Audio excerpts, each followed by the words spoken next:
Hello అండి, నమస్తే. ఈరోజైతే మనం ధర్మవరం నుంచి శ్రీ సంజీవరాయని కొండకైతే వచ్చామండి. కాకిని కొండ అంటారు. ఆ స్వామి దర్శనం చేసుకొని మీకు కూడా దర్శనం కల్పించాలని ఇంత దూరం వచ్చామండి. వెళదామా వీడియోలోకి రండి.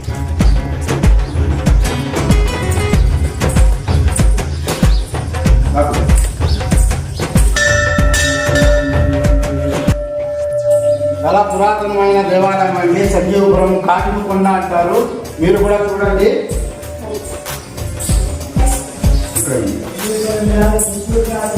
చాలా విశిష్టమైన పురాతనమైన దేవాలయం అండి. మన ధర్మవరం శ్రీ సత్యసాయి జిల్లా, అలాగే బత్తలపల్లి మండలం అండి. బత్తలపల్లి మండలం కాకిని కొండ అంటారు. మీరు కూడా ఎక్కడి నుంచైనా రండి. ఇలాంటి విశిష్టమైన వీడియోస్, దేవాలయాలు, పురాతనమైనవన్నీ చూపిస్తున్నాము. Dharmavaram tigers YouTube channel. అలాగే మా ఛానల్ కూడా సబ్స్క్రైబ్ చేసుకోండి, లైక్ చేయండి, షేర్ చేయండి, అలాగే కామెంట్ కూడా చేయండి. ఇలాంటివి దేవాలయాలు ఎన్నో చూపిస్తాం. మీరు సపోర్ట్ ఉంటేనే అలాంటి వీడియోలన్నీ మేము చేస్తూ ఉంటామండి. అలాగే చూడండి, దర్శనం చేసుకోండి స్వామివారిని. సంజీవరాయుడు అండి, కాటమయ్య స్వామి, ముష్టూరు కాటమయ్య. చాలా విశేషమైన కాటమయ్య అండి. ముష్టూరు కాటమయ్య అంటారు. నమస్తే అయ్యా. మీ పేరు ఏం పేరు? నా పేరు వెంకటేశ్వర. మీ పేరు వెంకటేశ్వర. ఏ ఊరు? తాడిపత్రి. తాడిపత్రి. ఈడ ఎన్ని రోజుల నుంచి ఉంటున్నారు? 5వ నెల పడింది నేను ఇక్కడికి చేరి. ఇక్కడికి రావడానికి కారణం ఏదో మా చరిత్ర బాగాక మేము సాధు రూపంలో తిరుగుతూ ఈ నాయన ఆసనానికి చేరినారు. అంటే సేవా గుణంతో చేరినారు. మీకేమన్నా ఈ స్వామి గురించి మహిమలు ఏమన్నా తెలిసింటే, అలాగే మీకేమన్నా ఆరోగ్యపరంగా బాగుండి ఏమన్నా చేసినారంటే మహిమ గలగా ఏదన్నా ఉంటే చెప్పండి. ఇంకా మహిమ అంటే మాకు ఇప్పటికేం చూడలేదు. ఇంకా ముందుకు ఏమన్నా ఈయన సేవ చేస్తా అంటే ధైర్యించి ఏమన్నా చూపిస్తే చెప్పలేదు. అంతవరకు మనం కూడా ఆయన కోసం చూపెట్టుకొని ఉండాలా. ఈ స్వామి గురించి ఏమన్నా తెలిసిందే చెప్పండి. స్వామి ఈ నాయన కాటమయ్య ముక్కోటి మునులంట ఈ కొండకు నాయన ఎక్కడి నుంచో వచ్చాడంట జంగాలపాలెం నుంచి మా పూజారులు చెప్తా అంటే ఇన్నాను మీరు ఆయన అడిగితే చెప్పలేకపోతున్నారు కాబట్టి నేను చెప్తున్నాను ఏమైనా మీరు కూడా ఈ కాటమయ్య స్వరూపము ముత్తూరులో నుంచి వస్తాడు ఏది శివరాత్రి నాడు వస్తాడు ఇక్కడికి గుర్రం మీద గుర్రమే ఊరేగింపుతో ముస్టూరు నుంచి వస్తారు పల్లకిలో శివరాత్రి అయిపోయింది 15 రోజులకు మల్ల పుణ్యానికి అక్కడి నుంచే వచ్చి ఇక్కడ జాతర జరుపుకుంటారు విశేషంగా భక్తాదులు కూడా ఎక్కువ వచ్చేది ఆ రోజే ఎక్కడెక్కడుండే జనము కూడా ఇక్కడికి హాజరవుతారు శివరాత్రి 15 రోజులు పుణ్యానికి మీరు కూడా నాయనకు శివరాత్రి 15 రోజులకు వస్తే మీకు కూడా ఈ నాయన స్వరూపం ఏంటి అనేది మీకే అర్థమవుతుంది మేము చెప్పాల్సిన పని అయితే సంజీపురానికి సంబంధం లేదు ఈ నాయన మైను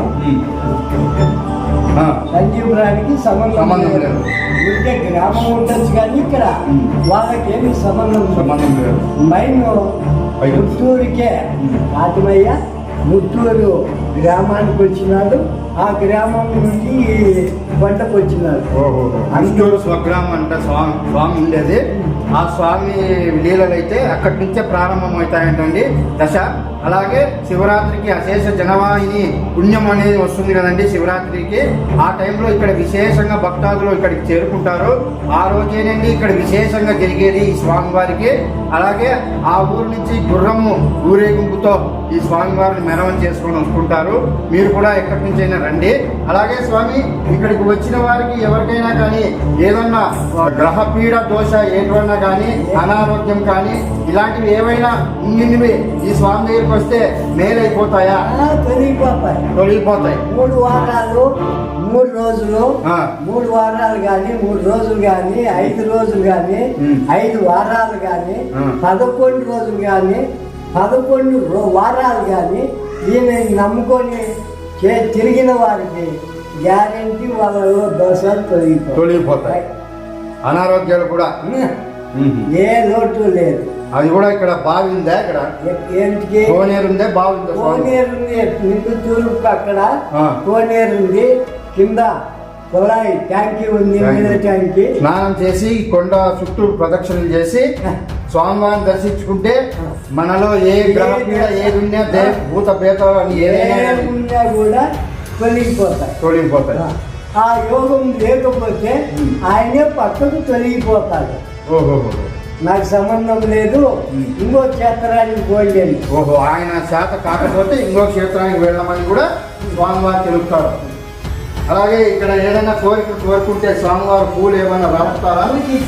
ఇస్తాడు ఆదివారం నైట్ వస్తారు ఆదివారం నైట్ భోజనాలు ఉంటాయి సోమవారం 11-10:30 పూజ పెడతారు పూజ మీద కూర్చుంటే మీ యోగ ఫలితం ఆయన చెప్పేది కాదు నేను చెప్పేది కాదు మీరు వినేది కాదు నేను చెప్పేది కాదు ఆయన ఫలితం ఎంతవరకు ఉంటే అంతవరకు ఆయన వర్ణిస్తాడు ఏది పూజ మీద పూలు కిందికి వేస్తాడు కుడిపక్క యోగం నుంచి కుడిపక్క ఇస్తాడు లేకపోతే ఎడం పక్క ఇసిరేస్తాడు ఎడం పక్క జరిగితే అది ఇంకా కొన్నాళ్ళు ఈ పని జరుగుతుంది విధానం అవుతుందని చెప్పినట్టు సూచన అలాగే కుడిపక్క ఇస్తే అతి తొందరలోనే ఈ పని అయిపోతుందని స్వామివారికి విశేషంగా జరుగుతుందంటండి ఇది కూడా చేసి వీడియో చూపిస్తాను అలాగే ఇక్కడ విభూతి ఏదో గడ్డలుగా తయారవుతుందని తెలిసిందండి అది ఎక్కడో చెప్పండి స్వామి చూపిస్తాము ఈయన భార్య గంగమ్మ అక్కడ ఉంది పైన కొండ మీద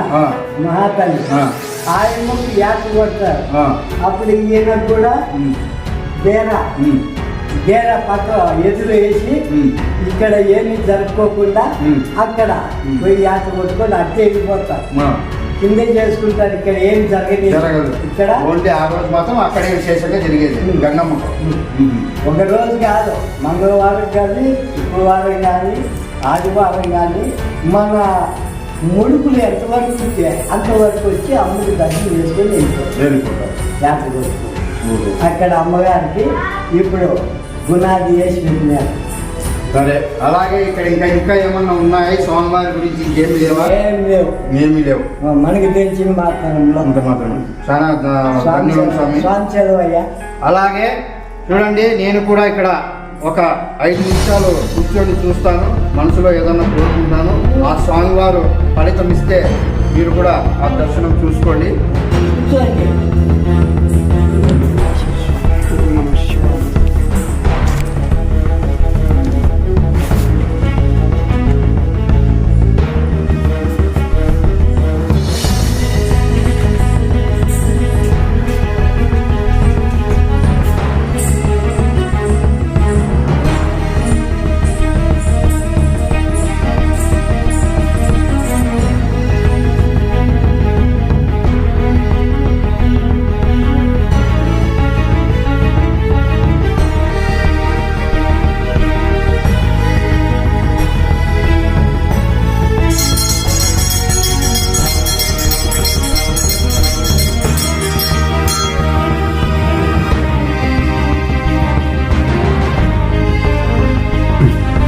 నాకైతే ఎటువంటిది జరగలేదండి. అక్కడ స్వామివారు అయితే ఏమి ఇవ్వలేదు.